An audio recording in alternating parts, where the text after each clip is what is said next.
I've been warned that if Okay. I ask you any questions about the mayor's race in Chicago, that you're going to say, I'm 100% focused on this race for comptroller. Yes, that's true. Okay, I just wonder though, with names like Richard M. Daley, Rahm Emanuel, Richard J. Daley, Jane Byrne, Harold Washington, those are some pretty iconic figures, and they've left some big shoes to fill. Do you think Susana Mendoza belongs in that list? Do you think you could be up for that job? Well, I think I could be up for any job. I mean, I think I've proven that as controller. When I came into this position and when I actually thought about running for it, there were people who loved me, who said, why on God's earth would you want to run for controller now? I mean, things have never been worse. The challenges have never been bigger. The governor is so incredibly powerful and is a billionaire. Essentially, that's what you'd be walking into. It's going to be the most impossible job. And I remember saying that's exactly why I want to run for that job, because I feel like the state is burning. And I have a little bit of a fireman's complex. You know, I see a huge problem or a building on fire, and I'm going to run towards it. So I don't really get excited about taking on mediocre challenges or about playing it safe. I've always been a person who's tried to not just be good, but the best at whatever job I'm doing. So I think after the challenges that I've had to lead the state through as controller, I'm prepared to serve, whether it's as controller or just as the biggest advocate for Illinoisans ever. I mean, that has been the challenge of being controller in a Bruce Rauner administration. Some pension experts have said that whoever inherits this next job of Chicago mayor is going to have, to borrow your analogy, a fire on their hands. Yeah, well, for sure, no doubt about it. I think the mayor has done more to shore up pensions in Chicago than has certainly been done on the state level. But the challenges are still enormous. And let's not forget that there is a recession that will be coming and hitting probably within the next 3 years. So Chicago's financial problems are going to probably get worse before they get better. The same is true with the state of Illinois. I mean, we have, almost $140 billion of unfunded pension liability that the next governor will have to, acknowledge and try to do something about. But these aren't easy challenges, and that's why you need people with competence and the ability to get stuff done. Can you be specific about why you think that is? Why something bad is coming in the next 3 years? How did it happen, and what's the fix? Sure. Well, I mean, the reality of it is that we have just gone through the most bullish of all economic markets over the last 10 years. It's unlikely that we will ever see, maybe even in my lifetime, another great run like that of 10 years of just unbelievable returns in the market. The sad thing about Illinois is that while so many other states took advantage of that bullish market and got their states on better fiscal footing and even added significantly to their rainy day funds, Illinois is woefully unprepared for the next recession. We went into a 736-day budget impasse. Our bill backlog itself more than tripled. We have over $1 billion in late payment liabilities, fines for not paying our bills on time. And we did about $2.5 billion worth of deficit spending last year. I mean, this is no way to prepare a state for a pending recession. And all of the markets and all of the financial experts agree that it's not an if the recession hits, but when. So could Illinois have capitalized on that upswing?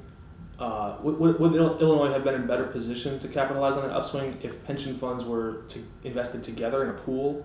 Or have you heard this idea? No, what do you mean by that? Some people have floated the notion of putting, there's a few different pots of money, putting them into a larger pot so that they capitalize on the returns in a different way. I think no one has been willing to even touch the issue of pensions, and that's the reality. Everybody talks about it. Oh, we have this unfunded pension liability, but no one has really pushed anything forward. The one time they did, it was found unconstitutional, and then there's all this talk about a constitutional amendment, but I think voters need to know, or not even voters, just Illinois residents need to understand that even if there was a constitutional amendment, everything, the current liabilities are grandfathered in. You can't touch those. So you really have to think about what are you going to do to pay into the principal of those pension liabilities? Because if we don't start to actually dedicate sources of revenue to paying down the already 130 plus billion, that amortization rate is going to continue to skyrocket. And that's the problem. We can talk about pension reform moving forward, and there's been a little bit of that,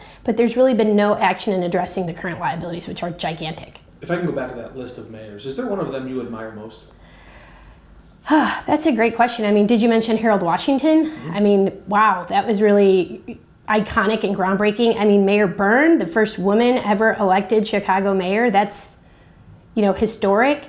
I think all of the mayors have left their mark indelibly in Chicago, but this isn't about the people who served in those positions. Chicago is the grittiest and most awesome of cities. It's about the people that live in this city, right? So whoever the mayor is, I mean, the only people that should run for mayor are people who are willing to dedicate their heart and soul and every ounce of energy into moving the city forward. It's not about them, it's about the people that they're going to choose to serve. And those mayors have had this pretty amazing responsibility of trying to lead and unify a city, and it's not, sorry. Okay. Yeah, I don't need help with stuff, thanks. What was I saying? Okay, so those mayors have all had gigantic responsibilities, and they've all led in their own way, right? So anyone who runs for mayor should be leading in their own way. They should be themselves, and then Chicagoans are going to get a choice of who they're going to want to elect, and it shouldn't be based on anybody else's record before them. Did you see Bill Daley call for term limits for the next mayor of Chicago? What do you think about that idea? Well, I'm not a big fan of term limits, but I could see where term limits for mayors make sense, kind of like they do for president. I mean, I think like in a city like Chicago or LA or New York, this isn't like, this is a job that will completely consume you. And I think that if you give your all to the position of mayor, like 24/7, by the end of those 8 years, you're going to look like Barack Obama did at the end of his 8 years of being president, right? He went in with black hair and ended up with a lot more than salt and pepper, right? So it's really all-consuming, and so the issue of term limits, I think, for the legislature is a very different scenario than maybe for a huge position. I wouldn't say all mayors, but definitely like mayors of humongous municipalities like Chicago, LA, or New York. I've always said that mine would be more like cinnamon and sugar if I ever get the salt and pepper coming in. Yeah. I don't usually use notes, but I do want to read a quote Sure. that I read just yesterday to get your response to this. You were mentioned by Bill Daley again. He said, the absurdity of two office holders, he's referring to you and Tony Preckwinkle, the Cook County Board President, the absurdity of those two people running for two jobs at the same time and basically raising and spending money for them is like cheating the public and treating their sacred jobs as a joke. He goes on to say, it's not like we don't have problems in the state, the county, or city. Come on, I've been around this my whole life, and the amount of time people spend on fundraising is ridiculous. And when you're running for two offices, holding a public job, it's kind of crazy. He's insinuating that there are three things consuming your time at the moment. Does he have a point, and what did you think about his comment? Well, look, number one, I have not announced by any means that I'm running for mayor. I've done the complete opposite. I have said that I am fully focused on being controller, and I promise you one thing, if Bruce Rauner gets reelected, I wouldn't even consider in my wildest imagination running for mayor of Chicago. I will be controller every minute that Bruce Rauner is governor. But I haven't. To that point, Yep. You've seen the polls. What are the chances you think that Bruce Rauner gets reelected? 11 days out. I sure hope he doesn't. So I don't know. So look, we thought Hillary Clinton was going to win for president. So I take no polls as I don't take polls for. Those polls had the entire country within I get it. and those polls were kind of accurate. There aren't 50 buckets of votes in electoral college. There's Right. one, and the polls have them 20 points apart. I got you, but I just don't. The only poll that matters is election day, and I don't take anything for granted. I never have, and I never will. So we have a job to do, and that's the 2018 election, and that's what I'm fully focused on. So Mr. Daley can have his opinion. I would say, though, that I'd remind him that he was the chief strategist of his brother's campaign for mayor at the same time that his brother was running for state's attorney 20-something years ago, right? So he was reelected for state's attorney, and then within, I think, like 30 days announced his run for mayor. So there's that. Yeah, I think they made note of that at the end of that article as well, the little kicker. To your point, though, you've mentioned that you're a counterbalance to this Republican governor.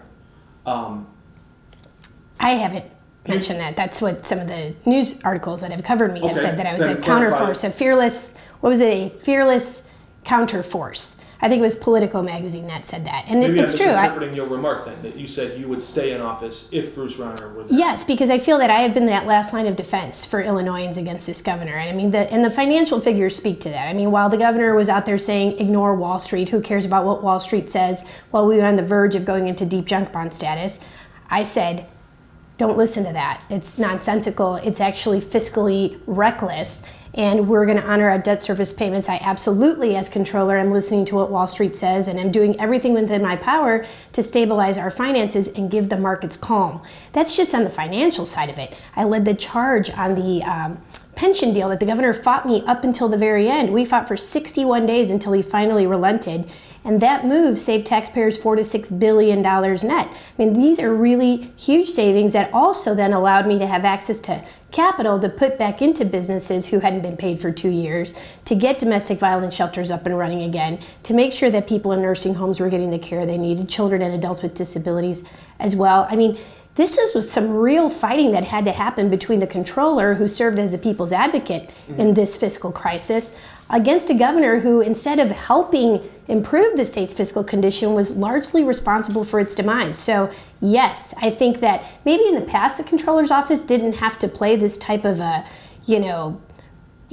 bare knuckle fight role, but in this day and age, when we had a $16.7 billion backlog, when the state was paralyzed for over 2 years, you better believe that the people sent me there, and I promised them if they did send me there that I would serve as a stopgap to what was happening in Springfield, and I have. It sounds like you're saying that if Bruce Rauner goes away, that the role of your office becomes a little bit more obsolete. No, it doesn't at all. I think that we've redefined the office of the comptroller for the people of Illinois. I think maybe people weren't really aware of the value of this office, but it's not like when Bruce Rauner goes away, first of all, that the financial challenges disappear. The damage has been done. It's going to take us many years to recover from the 736-day budget impasse.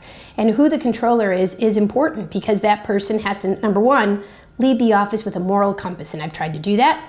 It's about prioritizing people who can't afford to miss a payment, or it's essentially their demise. It's about making sure that people who need to stay connected to their ventilators continue to stay connected to their ventilators. It has become, in large part, not just an accounting office, but the state's chief trauma center because of this crisis. We're not out of that crisis yet. It's easy for people to think that maybe we are because we had a budget. But remember, we still have about $7.1 billion in bills that have yet to be paid for services already rendered. And over the next few months, that number is going to go up because, as you know, we're not selling the Thompson Center, so those revenue projections are going to blow another hole in that budget. The pension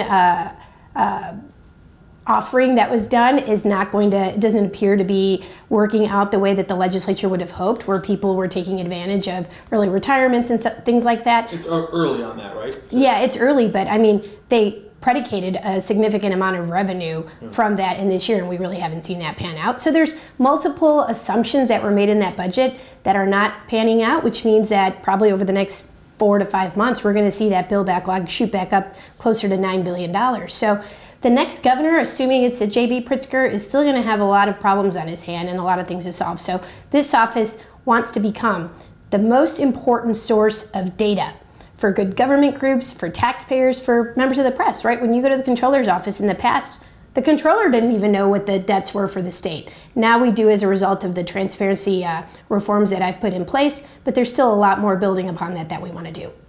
Certainly. I want to come back to that in a minute, but to this idea of merging the two offices, which was a big theme last night. Sure. I was listening to the discussion back and forth, and you've long made the point that back in the day when all the responsibilities were consolidated in that office, that it was apparently just too tempting because there was corruption that was taking place, people were going to jail. Could, in that scenario, if those offices were merged, could voters trust you?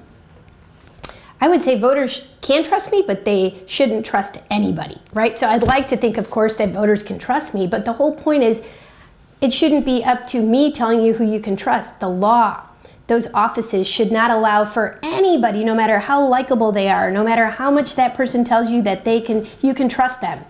It's better to know for sure that you don't have to worry about whether or not you can trust them. The law is going to not even make this an issue, right? So having these two separate offices that serve as a strong internal check and balance on each other, that have strong internal controls, make it impossible essentially for any controller to ever embezzle funds again. And that's a good thing. So same with the treasurer.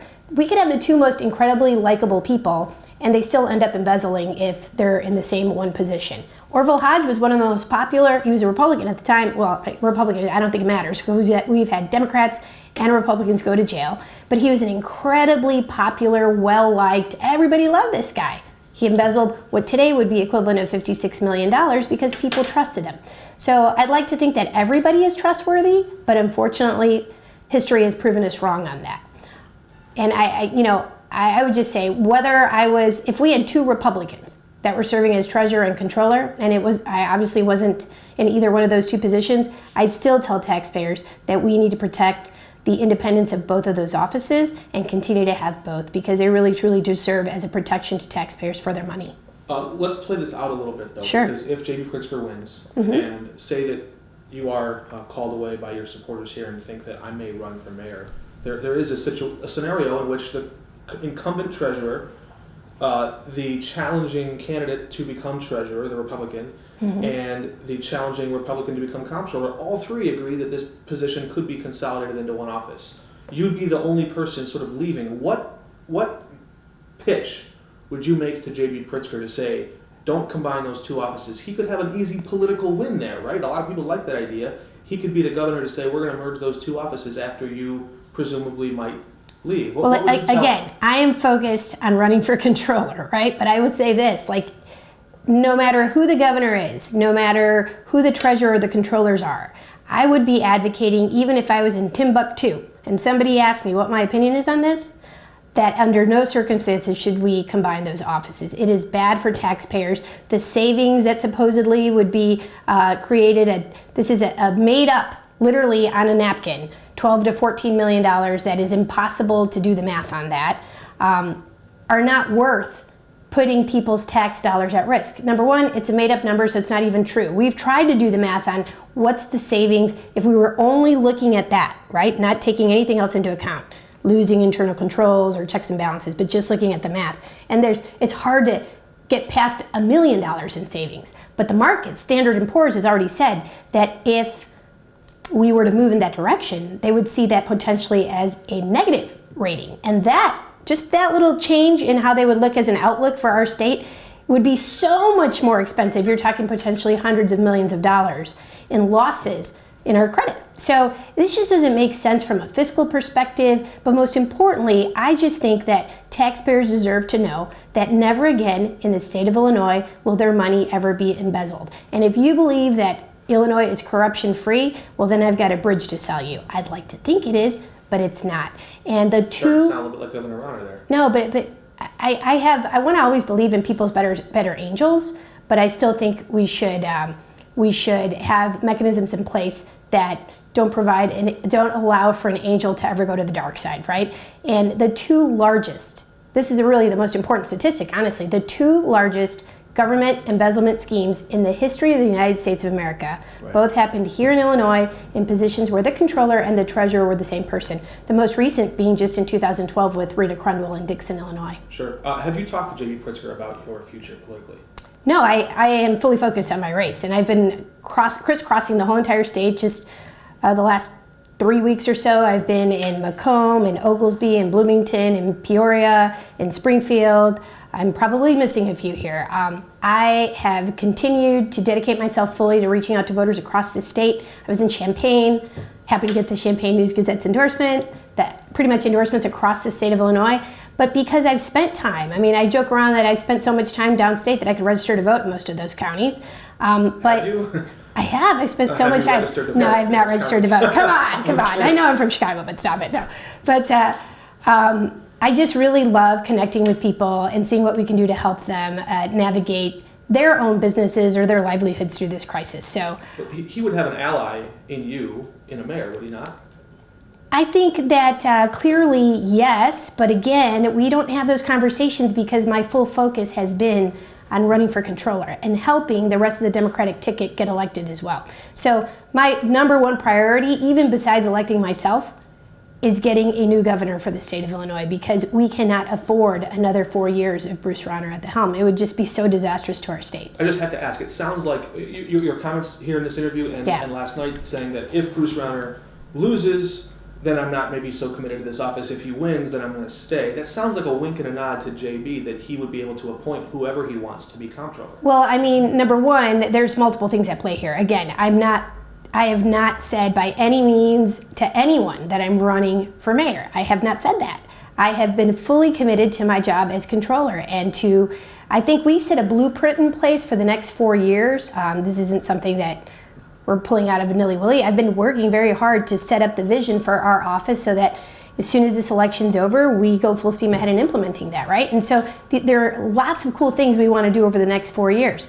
I think it's very flattering that people are out there even circulating petitions, right? They want me to run for mayor, but I keep telling them what I'm just telling you again, that I won't even entertain talking about the mayor's race until this election's over and I know for a fact that Bruce Rauner was defeated. And even then, I don't know what I would do. And I don't, you know, I really don't know. I don't know. Is it something that, of course, like, you know, people are talking to me about? Yes, of course. I mean, this is a really interesting time in Chicago's history.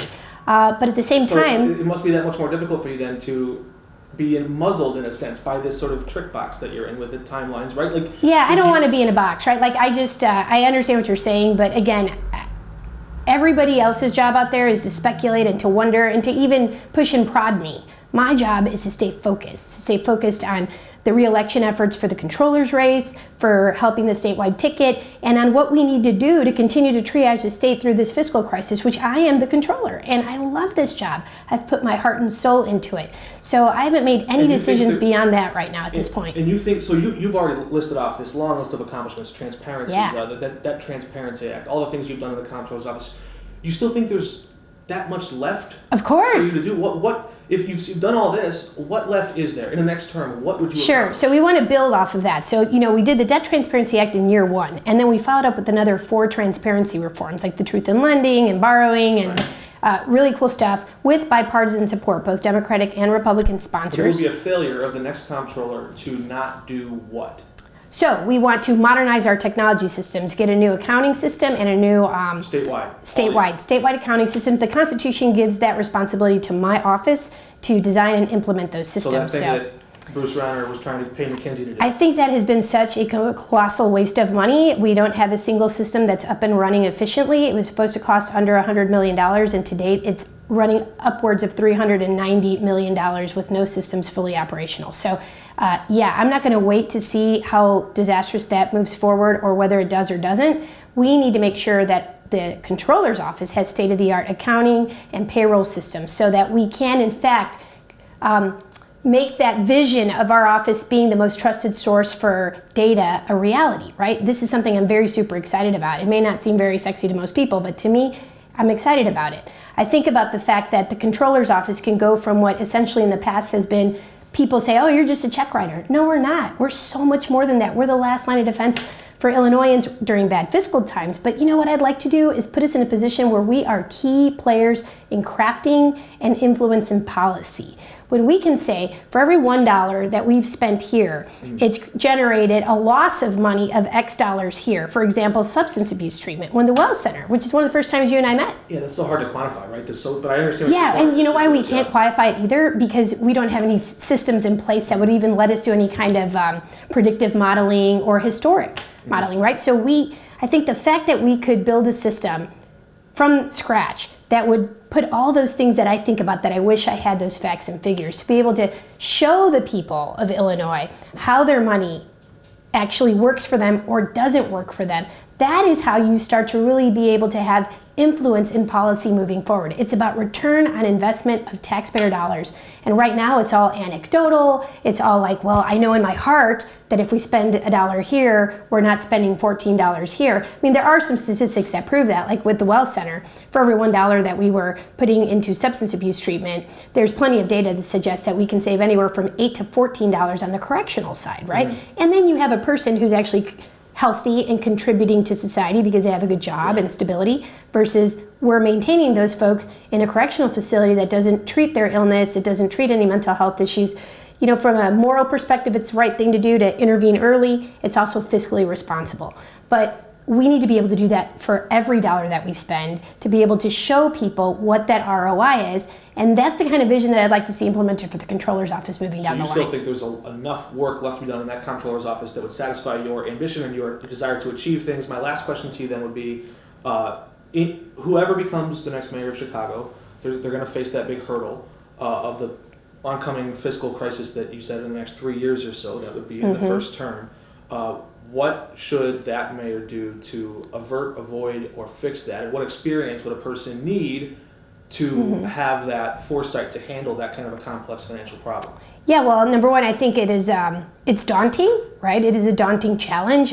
From a fiscal perspective, like, that's not an area that scares me anymore, because I've had to deal with the worst fiscal crisis and manage the state through that as controller. I think a lot of other people who are looking at the mayor's job right now, they might think, okay, I better get a good understanding of how finances work here because Chicago's going to have to deal with that in a huge way. But I think the bigger issues are. In particular, when you say that? I just think all the candidates better be really schooled on how to deal with financial difficulties, right? I mean, it's easy to govern during good fiscal times. Tony Preckwinkle isn't that? I think she's going to have to make her case to voters. Everybody's going to have to do that. So, but my point is this. There's that challenge, but in Chicago, there's the public safety challenge and the massive, raw, hurtful feelings that exist between people who want to be safe in the neighborhoods, the distrust in the police department, how you can bring those two things together to work for each other to rebuild trust that has been broken over decades, right? But also make people truly feel safer in their homes because their neighborhoods are safer. This is a huge challenge that the next mayor is going to have to deal with, and it's not going to have an easy solution that's an overnight solution. But what did you think of, I said that question once, I just got to say it Sorry, again. It's okay. What do you think the consent decree will do to change that, not just in theory, but on the streets? I mean, do you think people at home will feel a difference in trust? And what do you think about the Attorney General Jeff Sessions' statements criticizing that consent decree? Number one, the consent decree, there are many parts of that consent decree. Some of them are going to be easier to implement than others, will have faster timelines than others, but the Chicago Police Department definitely has to go through some significant reform. So it's the only way that you're going to rebuild trust with the community. And the community has to be a part of that, right? So this is it's not a one-sided operation. Number two, Jeff Sessions. If he really is so anti the consent decree, then I sure as heck hope that the federal government decides to come in and pay for all of the $500 million worth of lawsuits that have been filed and settlements that have been made because of situations with police brutality, right? So at the end of the day, you can't have it both ways. If you're going to say no to police reform, well, then you guys should be on the hook for paying for these settlements. I'm just looking down the road into my crystal ball and wondering if there might be a Mayor Mendoza pressuring a President Trump to open up federal dollars to stick to his commitment to turn crime around in Chicago. Well, look, even as controller, I'm happy to do that. So there you go. Thanks so much for your time. I appreciate it. You got it. Thanks.